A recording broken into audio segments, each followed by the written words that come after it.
Good evening, everyone. How are you doing tonight? I hope you remember what we were talking about last time, which was memory. I believe that memory is very important in our lives, and it's part of our personality. I mean, who were we yesterday? What did we do yesterday? How will that affect what we do today? Well, how will our memory of today affect how we act tomorrow? How does the memory work? These are kind of things we're going to finish up discussing. We talked somewhat about them last time, but we're going to talk more about them this time. And we're also going to get into some interesting aspects that I find in memory. So I'm hoping that everybody will be excited about that. See if I can get my live chat going here. Yes, okay, good. Okay. And we've got this going over here. Okay. We started talking about memory last time. We talked about the difference between recalling things and recognizing things. And that it's easier to recognize things than it is to recall certain things. That's going to be kind of important later on.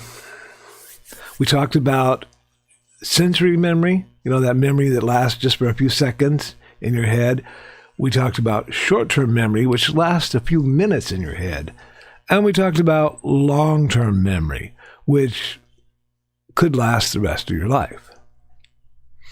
Those topics are going to be very important tonight as well. So that's why I'm repeating them. Repetition is a very important part of memory.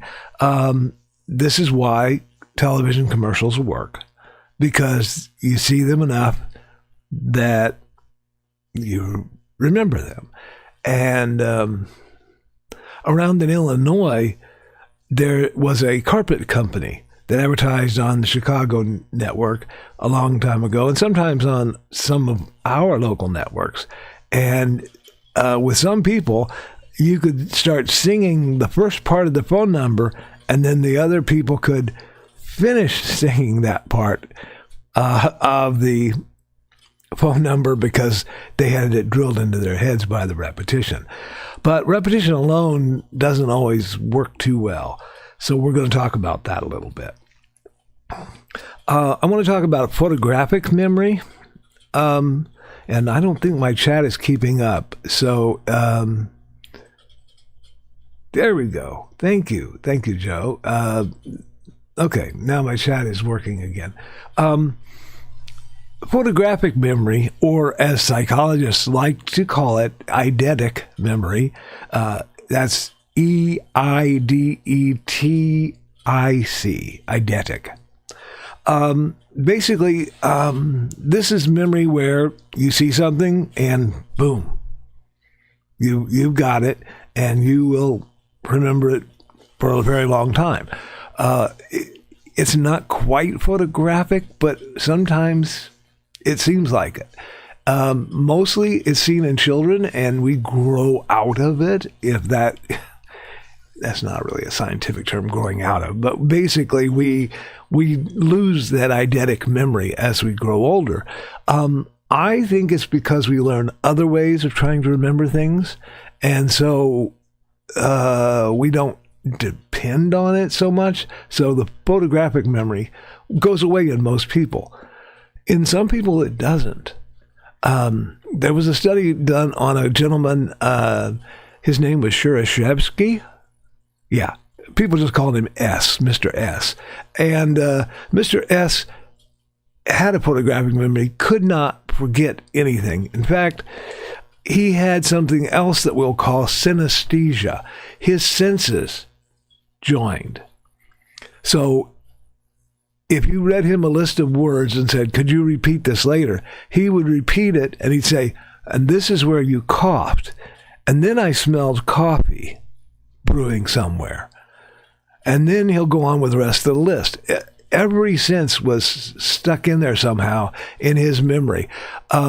He really had a problem with that later in life because he didn't forget those lists.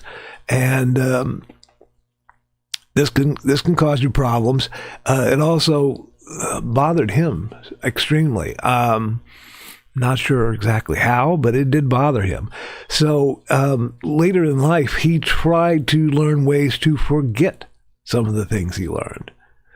And that can be just as interesting as remembering. But most of us don't have to worry about that.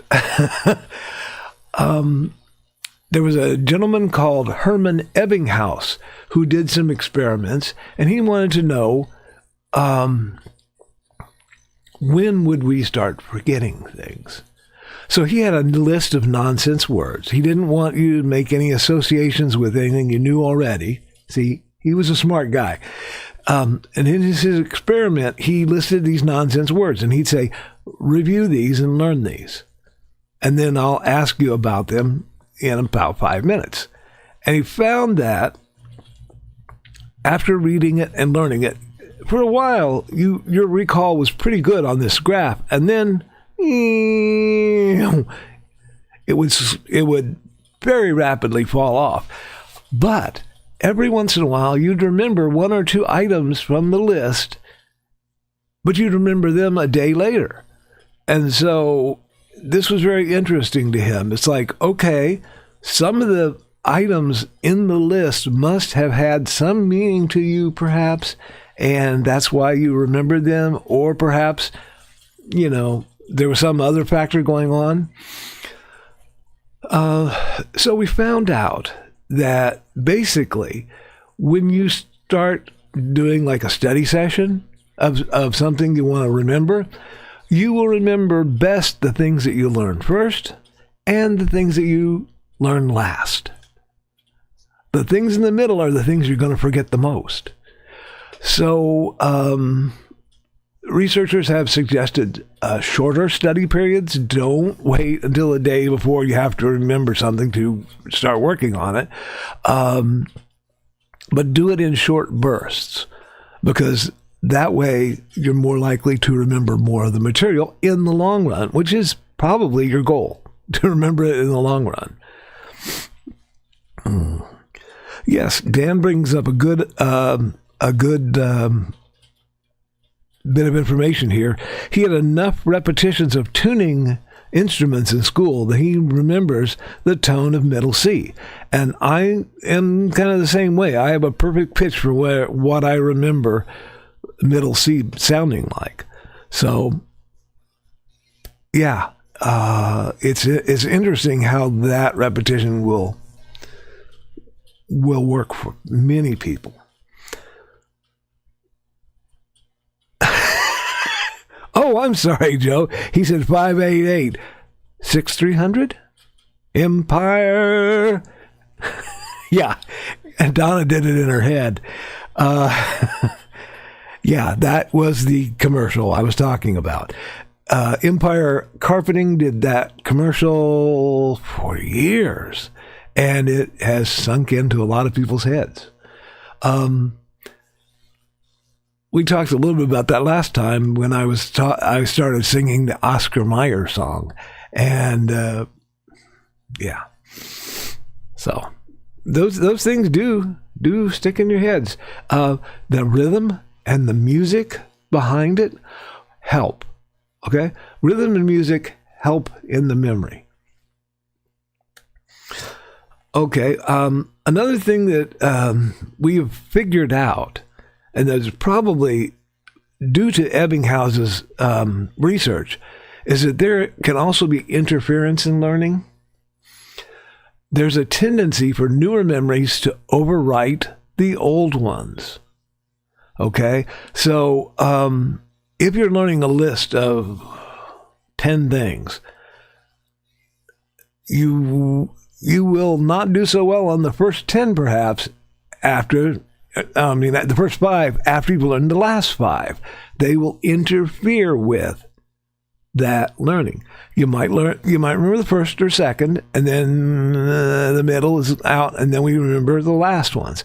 That's caused by the interference in the learning. That's why you want the short bursts of memorization.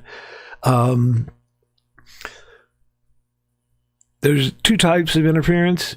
You probably don't care about them, but I had to teach my class, poor kids. Retroactive interference is when new learning inhibits old learning.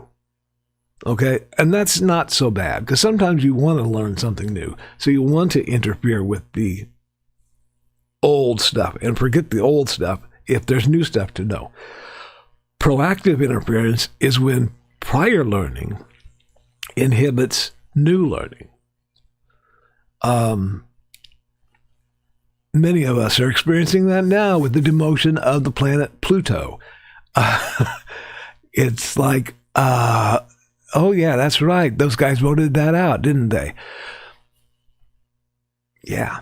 So those two types of interference are working against the middle of your things. There's a weird thing that sometimes happens that people will report having a flashbulb memory. And a flashbulb memory is when you say, I remember where I was the day the Twin Towers were attacked. Or I remember, seeing stuff about President Kennedy when he was assassinated. Those memories are just like someone took a picture of that for that one event. It's not a photographic memory per se. You're not remembering everything photographically, but you are remembering that one event that had such an emotional impact that you remember it. So, flashbulb memories describe that phenomenon. There's also something called state-dependent learning. State-dependent learning is when, how do I want to put this? I think it's partially chemical. So if you learn someone's name while you're intoxicated, say, later on when you're sober, you might recognize that person, but you cannot remember their name, even though you called them by name many times. But perhaps the next time you're drinking, you go, oh, yeah, I remember that guy's name now. You learned it in one state, and then you tried to recall it in another. This also worked for me. Once I learned about this, when I had to study in college, if I knew where an exam was going to be given, I would take my materials in there, in that room, while there was nobody else having class there, and I would study in the room where I was going to have to recall the information. And that helped me a great deal. Just using what I had learned in my psychology. So, yeah, this stuff does have a use. Okay, Joe says, Empire Carpet and Victory Auto Wrecker commercials are two from that area that will live rent-free in my head for life. Yeah, it costs a lot of money to go on TV and have an ad, but boy, it can be worth it if you're going to be in business for a long time. Yeah. Okay, now that was all I wanted to talk about scientific, basically the scientific portion of learning. We talked about a lot of it last time, so we were in good shape. So that gives us time to talk about improving your memory, which is one of my favorite topics. So I might get animated during this part. I have studied memory improvement since I was in high school. And I continued that through college, working much of that into my college curriculum. In fact, I can't find it right now. I need to go downstairs and look. My master's thesis that I wrote was about a memory improvement technique that I did some research in, small bit of research, but it was research, and I need to find that again. But this shelf up here, this second shelf up here, is all books about memory and memory improvement. Some of them just about, memory studies and such, but most of them about how to improve your memory. One of the better ones that I found was Harry Lorraine's How to Develop a Superpower Memory. He wrote 7 or 8 books. They all give about the same advice. Just different covers, different jokes, different styles of writing. But of all of them, this is probably the best one in my opinion. There's also this memory course. Ooh, fancy. It comes in a fancy holder. It's got lots of booklets. Geez, how many booklets are there? 12. 12 booklets on the memory course. I haven't read that in years. There's another book there. Then it gave a, would you people stop texting me? A little number dictionary, which I've never used, and a handy quotation dictionary, so you could memorize quotations and quote them to people at parties. Yeah, well, this was parties in the 60s and 70s. Wouldn't do you much good now. But anyway, I did a lot of those studies to be able to write this little book, which is a short little book. It contains many of the same things that you would read in those or those. Okay? It is available on Lulu. I'll just mention that. The important thing with this was it was for a class that I was teaching. I was teaching 3-week, and it was 2 hours per session. So it was a 6-hour, and you guys are going to get in part of it in 1 hour here. But it was a 6-hour course that I would teach. But people said, our memories aren't improved yet. We need something to read to help us remember what you're saying, And I said, oh, okay. So I wrote the booklet to go along with that. It still works even if you don't take my course, which is cool. But it just doesn't have all the funny stories and all that. I cut it way down to make it so that people could read this, apply it, and be done with it, and not pay $150 for a memory course in a blue box. But I did all that for you guys so that, all my future readers would be able to say, oh, hey, thanks. Appreciate you not having to do that. So, this idea of memory improvement goes back a ways. I don't know if this cartoon will show or not. It's rather small, but basically, this is a mnemonic device. He is showing her how he remembers the months of the year and how many days are in each month. Okay? And here's what he's doing. January is a long month. February is a short month.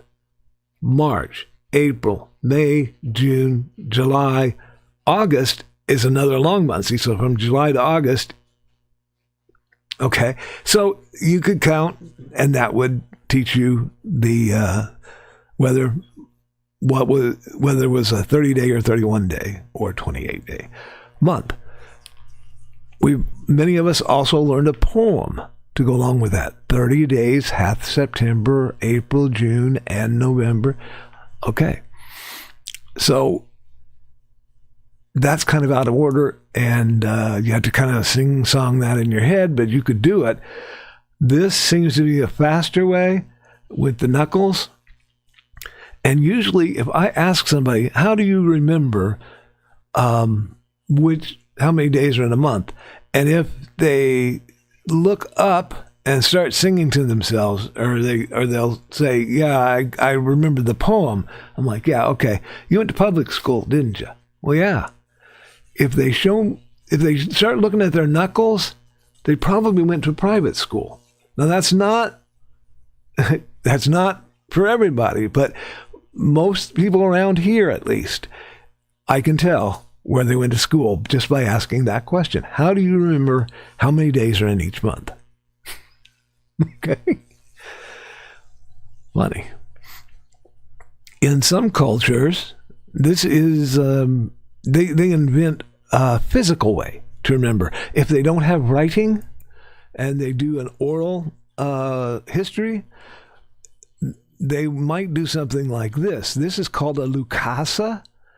And in some portions of, I guess it's Africa and the Caribbean, they will create these boards, elaborate boards with beads and carving and stones glued to it. And as they're telling a story, they'll go through and they'll maybe touch each bead, or they'll look at each bead, and that reminds them of the next portion of that particular story that they want to remember. It works for them. But now, when they find these things, people know what they were used for, but they don't remember the stories because the story was not passed down, or it was interrupted by such horrible things as the slave trade, or other such interruptions in the historical record. So they don't know today, or there might be very few people who could read a lukasa and tell you what that story was, what that was supposed to remind you, the story that it was supposed to remind you of. So there are things like that. The things that I'm going to try and teach you could make you a memory champ. This gentleman is recalling the number that was written behind him there on that board. You don't have to do that, okay? You don't have to get that good at this. We're just going to worry about a few little things to remember, and how that happens. Hello, Thesis. So, as I point out in the book, when we're going to try to memorize something on purpose, something we need for work or school, we need to look at 4 different things. First off, attention. Okay? We have to pay attention to the information. This happens with names a lot. Somebody says, "My name's blah, blah, blah." And you either don't hear the name, or you think, "I'll remember that." And you're not really paying attention to the name. You're not really paying attention to the person. You might be thinking about the conversation you're going to have. But you really have to pay attention to the name and attention to the face to tie those two together. And if you don't pay attention to it, you won't get it. So I will often, even if I think I've got the name, I will ask them again what their name is, just to be sure. Okay? And I might make a comment about it, like, "Oh, I had a cousin named Lisa." Okay. So I'm paying attention to it. Now, the second thing I have to look at is my intention. When I used to do a party trick in my college days, I would go around to parties and I would meet people and memorize their names. And at the end of the night, I would go around and I would say, "Okay, good night, Lisa. Good night, John. Good night, Paula," and call each person by name. It was impressive to people. It really was. My intention for that was not to remember their names forever, but just for the end of the evening. So I didn't really put a whole lot of practice into it. So I forgot most of the names. Okay? This will come in handy. So we've got attention an intention. The next is organization. If we don't have an organized mental file cabinet, it's going to be a mess. So a lot of times, if I'm confused about a subject, I will try to organize it in a way that makes sense to me. It may be different than someone else might have organized it, but it must be organized to be remembered. And the fourth thing is association. Most of the time, we remember things by associating them to things we already know. You know, like you're learning a foreign vocabulary. You associate the new word that you're going to try to learn with an old word you already know. That's association. A face with a name. All these things are association. We can use that, though, to force our memory to do some amazing things, folks. And that's what I do in the course, which you're getting the speed course here tonight. Okay. So one of the things that I might do, Foxy brings up a great point. Might not remember people's names, but she tends to remember dogs' names better. We are the same about cats sometimes. I have to make a concerted effort sometimes on the people's names. Because it can be embarrassing to call them by the dog's name. You don't want to do that. There was a dog that lived down the neighborhood down here, and we found her out one day and heard somebody calling. I'm going to say her name's Bernice. Okay, protect the innocent. And they're yelling, Bernice, Bernice. I thought, well, maybe he's lost his wife or daughter or something, you know? No, it was the dog's name. I was like, okay. Later, when I saw his wife out in the yard, I almost called her Bernice. Embarrassing. But then again, I never did know his wife's name, so I called her Bernice's mom the next time I saw her. Still embarrassing, but, you know. Anyway.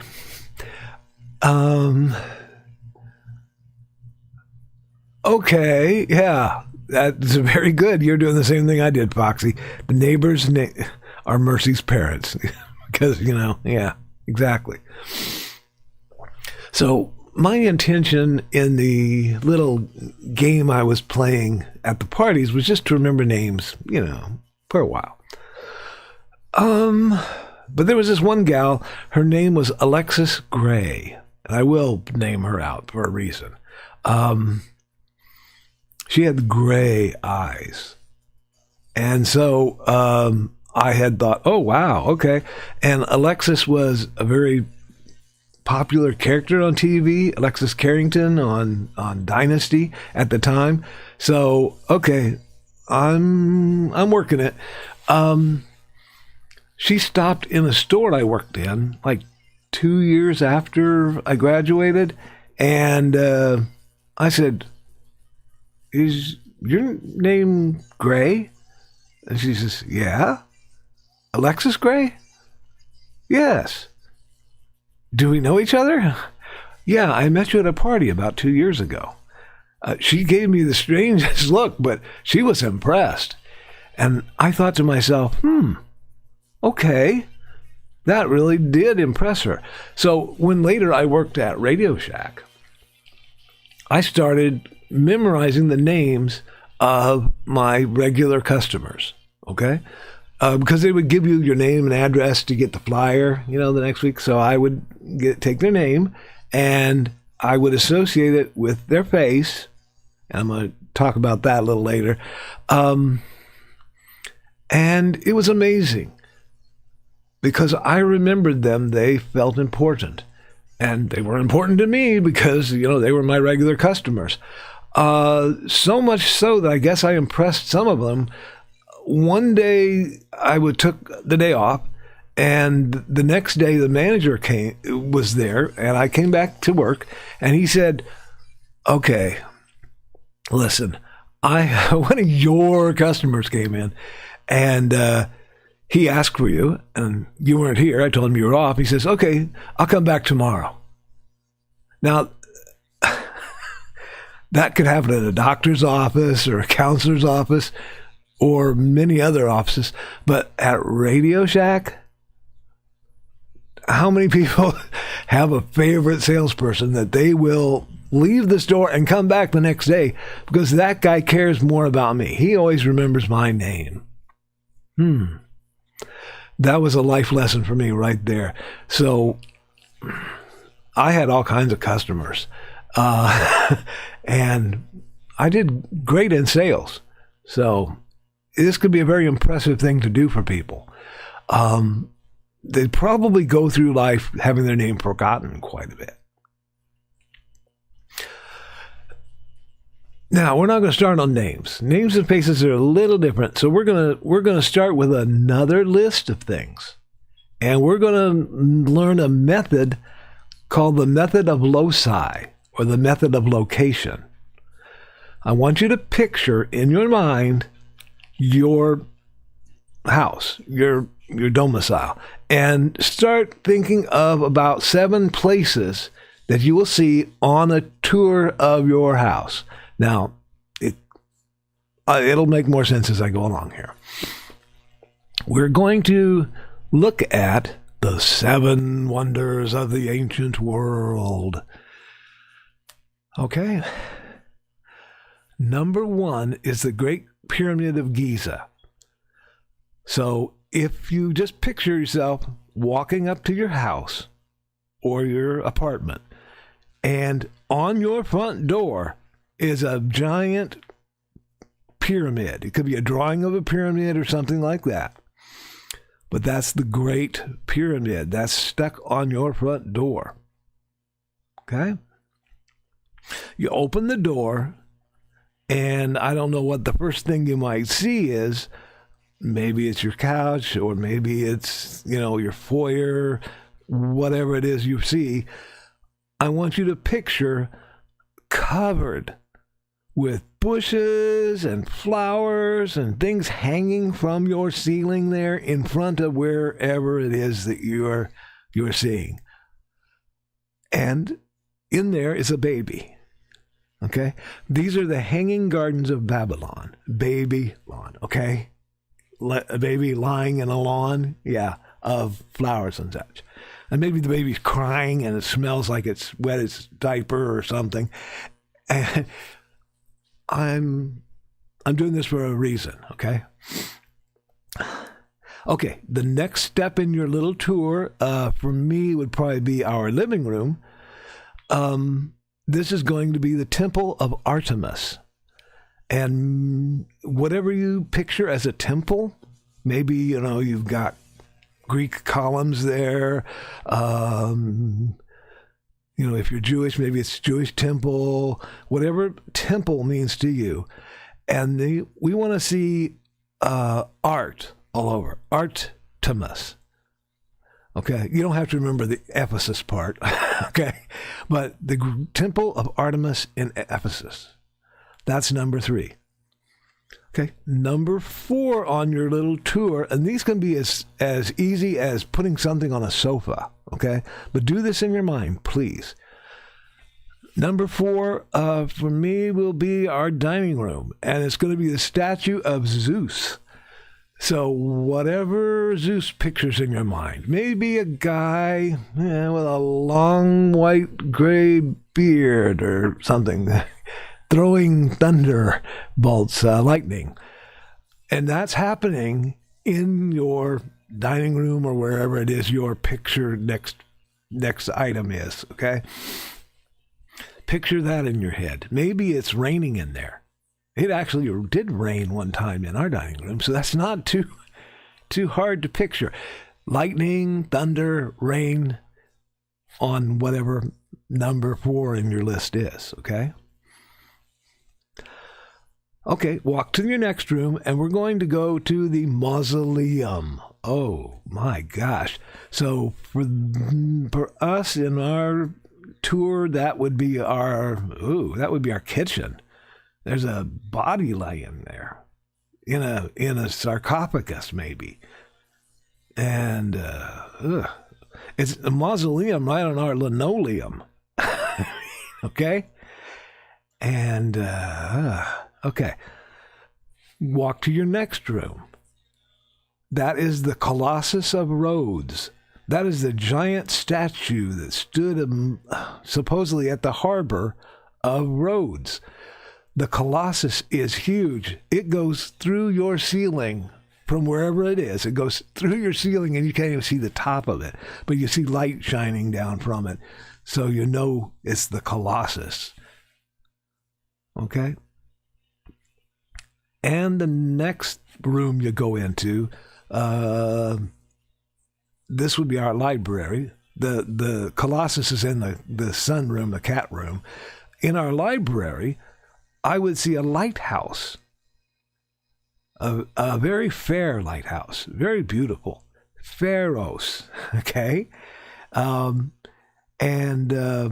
lighthouse is shining and it's so bright I can barely read the books because it's just so bright, okay? Now, go through your rooms, go through your home. You can write this in the chat, or you can write this on a piece of paper, but what was the first wonder of the world? Does anybody remember?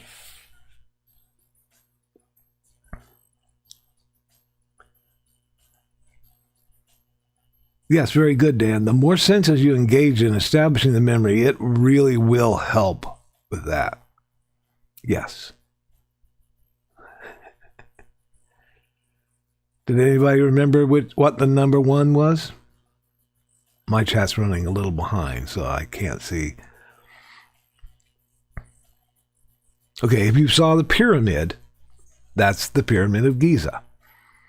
Okay, you open that door, you look inside, and you go to your next room. In our case, it's our foyer. And what did we see?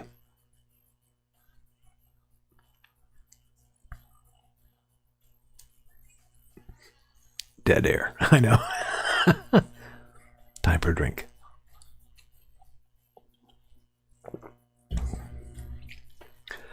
Okay, if you said the Hanging Gardens of Babylon, you're correct. Okay? Go into your third room in your mind. Ours was our living room.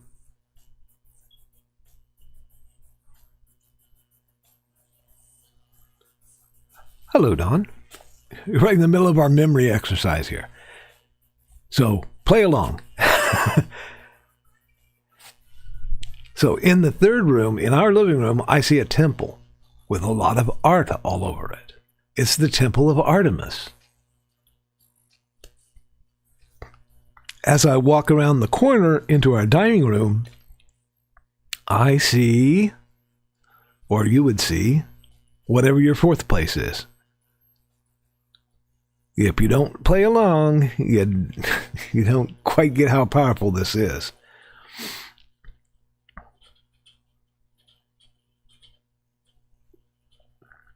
Okay, in our dining room, I'm seeing the statue of Zeus with lightning and thunder and rain. Okay, number 5, I walk into our kitchen.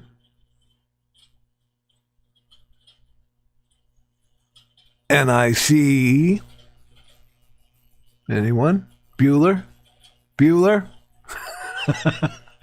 Okay, I see a mausoleum. I see the dead body in the sarcophagus. It's the mausoleum. If I really wanted to get fancy, I would say it's covered with holly.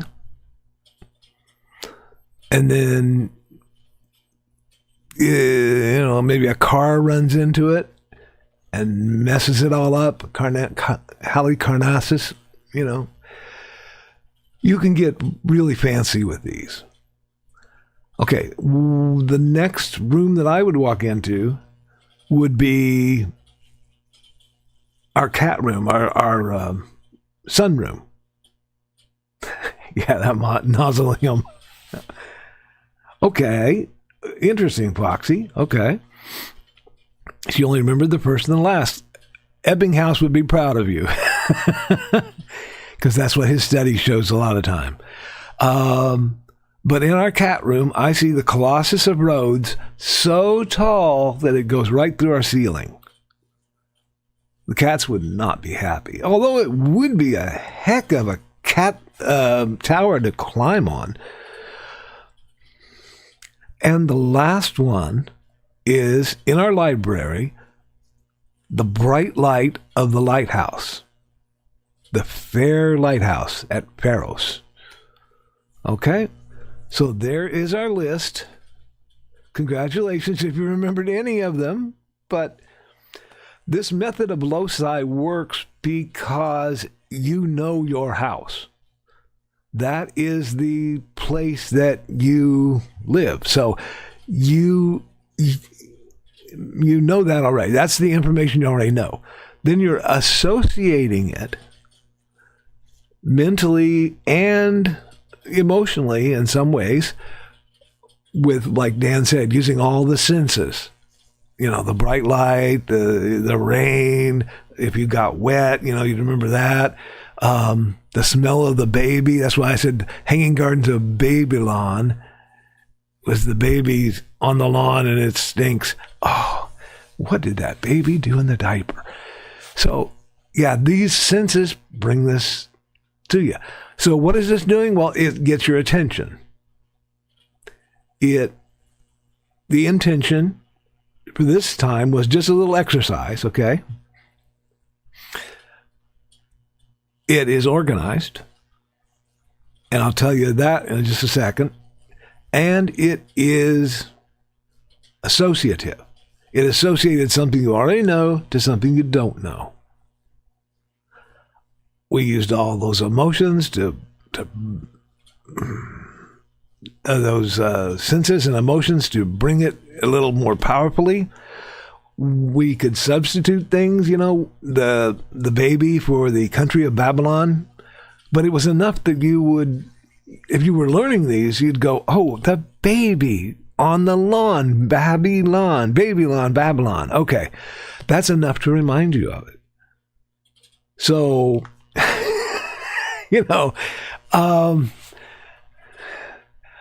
okay, you're happier not knowing what's in the diaper in my experience. Yes, Foxy, I will agree with you on that one. But all those things are associating that all together for you. You're doing some substitutions of the words, the names. Okay? Now, let's say that you wanted to remember this for a while. Well, you might want to repeat this. Do this again. Go through your list tomorrow. If you don't remember one, try making a stronger, more smelly association next time. Get all those senses in there, And the organization of it is that these are the order that these items were built. Okay? So if anybody ever tells you that the Colossus of Rhodes was created before the Hanging Gardens of Babylon, you would go, au contraire, mon ami. I happen to know that the Hanging Gardens of Babylon were built long before the Colossus. So there. And you could actually say, 1, 2, 3, 4, and boom, boom, boom, what they are. So this is a very useful technique, I feel, for helping improve a memory. Using the associations, and especially using the intention. If your intention is to remember this forever, perhaps, then practice that method of loci. Another method we can use. This is going to be what they might call a link or a chain method. So if someone could start typing in things on their grocery list for next week, and I'll just talk about it while you do that. Just if everybody names one item, okay, that they need to get, we're gonna try to remember the groceries without a list this time. I would not attempt this in this day and age because I would probably get the wrong thing, and I'd hear from Aunt Donna. But if I was just shopping for myself, I can do this easily. What we're going to do is we're going to take the first item on that list, and we're going to associate it with the second item. And I'll start us off. Okay, Dawn says coffee creamer. Good, that's a good one. So you have to remember coffee creamer. That's one item. Let's say we're also getting, okay, good, she's got milk there. Too similar, though. So what I'm going to do is I'm going to insert one in between there that I want to get, even though it's probably better to memorize the list as it is in the store, because it will make more sense to you. But those two items are too close. So what I'm going to do is I'm going to say coffee creamer. Okay. You're sitting there and you've got coffee creamer and you're not awake yet. So you pour some Coca-Cola in your coffee cup and you stir the creamer in and you're going, oh my God, that's horrible. What the heck? Oh, I've got coffee creamer in my Coke. Oh, that's awful. Imagine how your stomach would just rebel at that thing. So I'm going to attach coffee creamer to the store. I'm going to picture myself going to the Meijer store, whatever store you go to is fine, Kroger, whatever. Keep going, with folks. Give me some more items here while I'm talking. I'm stalling for you. So I'm going to imagine when I get to Meijer that somebody has spilled coffee creamer all over the parking lot.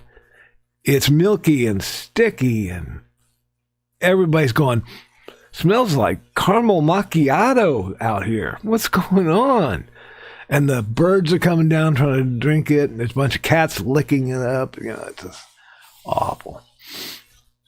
Okay, so we've got coffee creamer attached to the store. As soon as I see the store, coffee creamer. What did the coffee creamer go into? My Coca-Cola. Ugh. So I'm going to get some Coca-Cola.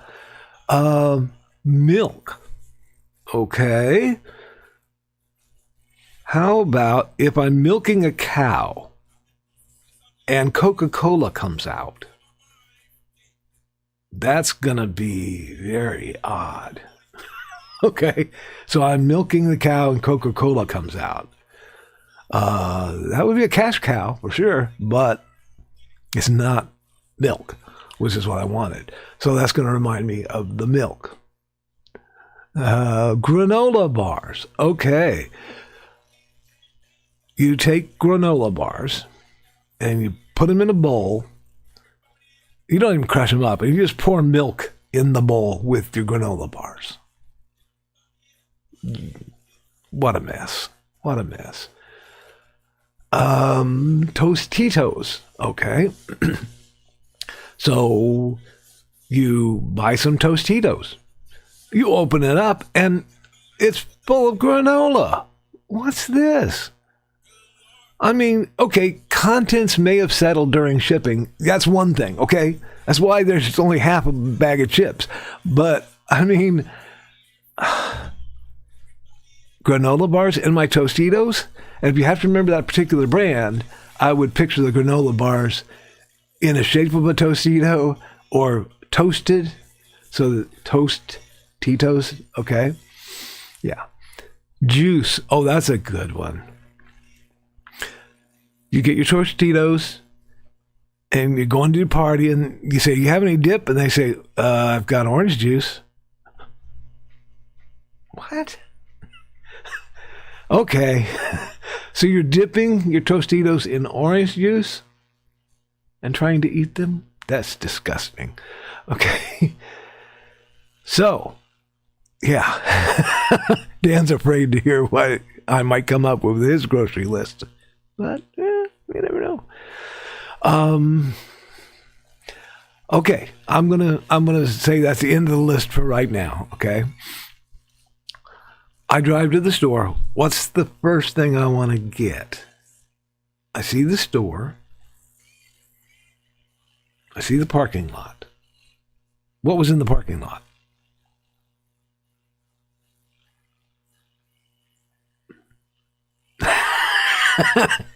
I made Foxy hungry for a granola bar now. Okay, what was in the parking lot? Well, coffee creamer everywhere. Okay? Coffee creamer was just all over the place. So, first thing I do, head for the coffee creamer. Okay, now I'm standing here going, okay, now, what was I supposed to get next? What did I do with the coffee creamer I poured in my Coke. Ugh. Okay, I better get some Coke. So I get Coca-Cola, put that in my cart. As soon as I do that, I think, oh, this Coca-Cola was milked out of a cow. I need some milk. Okay, I get the milk. Okay, is this making sense? Okay, the next thing is I poured the milk on top of granola bars. Yuck. Granola bars reminds me of Tostitos because I bought Tostitos and there were granola bars in the bag. So that. Then the Tostitos reminded me of having no dip and having to dip it in orange juice. Okay? This can be a very useful technique. If you forget something, you can go, if there's anything else you remember towards the back of the list. This is the magic, okay? Maybe you can't remember the second item or something. You say, okay, well, I know the one thing that I needed was orange juice. And, oh, wait a minute. Okay, orange juice was what I dipped the Tostitos in. Tostitos had granola in the bag. Granola reminds me of milk, and milk reminds me of the milking the Coca-Cola out of the cow, and the Coca-Cola reminds me of the coffee creamer. Okay, I got it. If you remember anything in that list, you can go forward and backwards from that, and you will probably remember what it was you forgot. Yes, I know, granola cereal is a thing, but I was just saying granola bars. You don't even crush them up. You just pour the milk over the bar and a mop for the creamer. You guys are funny. So I hope that will help you if you have any lists you have to remember. If you're interested in this, let me know, and I can go back to this later. We can talk about names and faces. We can talk about numbers. And maybe that's a good thing to do next time, just to start out with. We can go into more memory techniques. But in the interest of, that curve of forgetting and that stuff about remembering what you heard first and what you heard last, I think this is probably a good time to leave this. And in the meantime, could you please, as your homework assignment, practice this with something you want to remember? It doesn't have to be anything great. It could be a list of 3 items. But whichever method you want to use, you can use the method of placement or the method of loci, or you can use the chain. But just try it and see how it works. I used to do this with a group of people, and I would just, like we did this time, I would just have them give me a list of items, and I wouldn't even have the sense of writing it down. I had asked Donna to write it down on a blackboard or a whiteboard behind my head, so I couldn't even see it written down. And people were amazed that I could remember the 10 items. And in a future episode, I can even show you how I can say, oh yeah, I know that number 4 is the statue of Zeus at Olympia. And that will be for another time. So thank you all for coming. And like I say, let me know if you want more about this, because I'll start out with a little bit of it next time, but I don't want to bore anybody. But that's our first lesson in memory improvement. Thanks a lot, everybody. We really appreciate it, and we hope you'll come back next time. Thanks.